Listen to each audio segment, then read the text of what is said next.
It's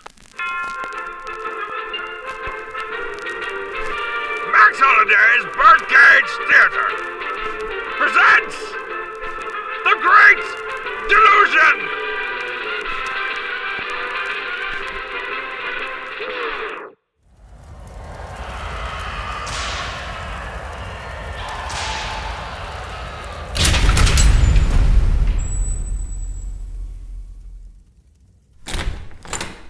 So, you have a new false doctrine for me to fool the masses with? Yes, sir, I do. This one is extra fun, if I do say so myself.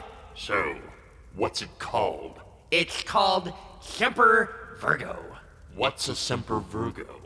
Well, you see, it's a novel idea that Mary miraculously kept her virginity even after giving birth to your arch nemesis. That's interesting. I don't see how this helps us in our cause to take down the guy upstairs, though. Well, actually... Wait! Let me think about this for a second. Yes. Yes, I think this will do rather nicely.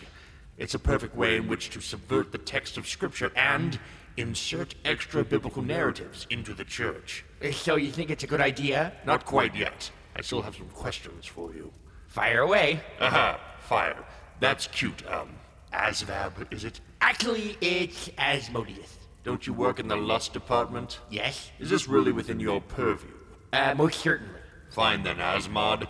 How exactly do you plan to get people to believe this Semper Virgo nonsense? Well, for starters, we can write a whole new gospel text. Wouldn't somebody find that a little suspicious? I mean, somebody might. And who exactly is it that we're pretending to write in the name of?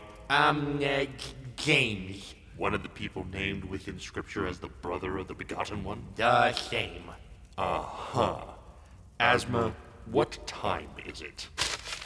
About 1:30. When are we, you little half-wit? It's approximately the mid-2nd century. So, you're telling me that we're approximately 100 years late to the game? My team has been hard at work, and this is the best we could come up with on such short notice. So, say that someone were to buy into this scheme. A scheme that's almost 100 years past due and requires that people believe in a forged document claiming to be written by a possible brother of he who shall not be named. What strategies do we have to ensure that nosy little do-gooder Christians who have copies of Scripture won't be able to discount it altogether? I'm so glad you asked that, Your Offensiveness. We have these charts here that suggest there will be some prominent men within the church that will fall for this particular teaching. And since human beings are all about logical fallacies, they will inevitably hold up these men to be the authorities on the subject. so, they'll appeal to the authority of these mere men, even without being able to back it up with clear text. Precisely. That might work. To make matters even more hilarious, they'll actively and rapidly vilify anyone who dares question the validity of this teaching. Meaningless tribalism does seem to be one of the humans' favorite pastimes. It certainly worked with the Pharisees. Do you remember Abracus' idea of the oral Torah? That was a rather effective scheme, wasn't it? Most certainly. The Pharisees even crucified their own God because of how twisted their thinking was. Except for the part where he rose from the dead! Sorry, I lost my temper for a second. Okay, so we suspect that the logical fallacy of appeal to authority will work. But what about those pesky passages in the Bible that directly fly in the face of this Semper Virgo idea? Like what?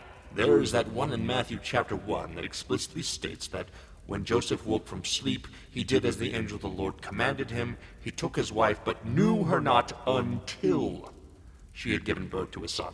Well, you see your terribleness. The until in that sentence can't mean what you're thinking. Why not? Because it contradicts Semper Virgo. But the passage...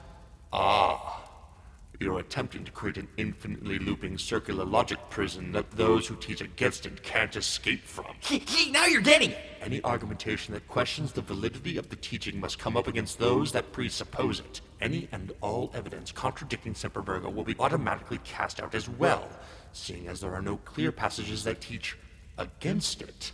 That is one of the benefits of retroactive doctrines, your putridness. The apostles were never given a chance to openly speak out against it. Indeed they weren't. It's unbelievably stupid, but humans have fallen for dumber. Have you heard what the boys up on level 3 are developing? No, sir. They're calling it evolutionary theory.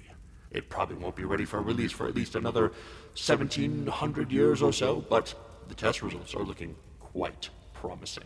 Anyway, how about the passage in Mark chapter 3 where it says that the crucified one's mother and brothers showed up? Brothers can't mean brothers. Really? Well, you see, it could be translated as cousins. But since we're pushing Semper Virgo, it means that it can't mean brothers. Bingo! The very fact that you can't definitively disprove Semper Virgo from the passages means it's just a teensy-weensy bit possible. Even though it's taught nowhere. Uh-huh. This is beyond stupid. I love it. Wait a minute. That dastardly Paul wrote about marriage in 1 Corinthians chapter 7. He states that husbands and wives have conjugal rights and that spouses should not deprive one another except for a limited time for prayer. Mary is the exception to the rule. Under what pretense? Because Semper Virgo. This is gloriously dumb. Wait. What if somebody points out that God commanded men and women to be fruitful and multiply? Exception to the rule. What if someone calls it a mere opinion? We can call it a pious opinion.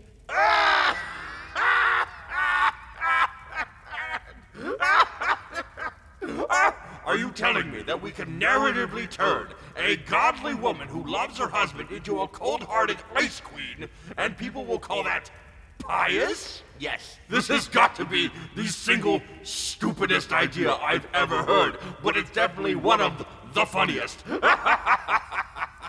I'm glad you think so, Your Sliminess. Hold on. The idea of a loveless marriage where the wife absolutely hates her husband sounds amazingly terrible. Let's do something with that. I think you're alluding to our feminism program down on the 5th level. Oh, you're right, I forgot. I have another question as moron. What do we do with the men and women who refuse to believe all of this objectively hot garbage? Well, standard protocol insists that we drag their reputations through the mud and insinuate that they're perverts who have committed violence to the text of Scripture. Including the ones who read until, and the passages where it says the Carpenter of Sorrows had siblings? Especially those people.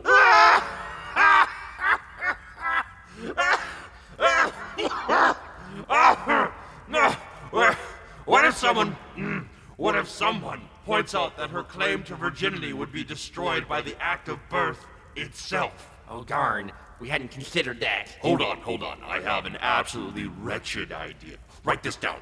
We'll call it Clauso Utero. Clauso Utero? Get this. It's a holy C-section. But it would be Very pious.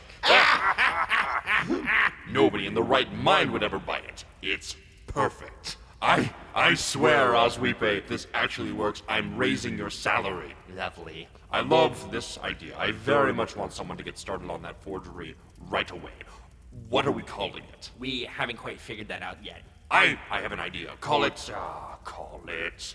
the Proto-Evangelium of James. Proto-Evangelium of James. Now, are we absolutely certain that nobody has come up with this Semper Virgo idea before today?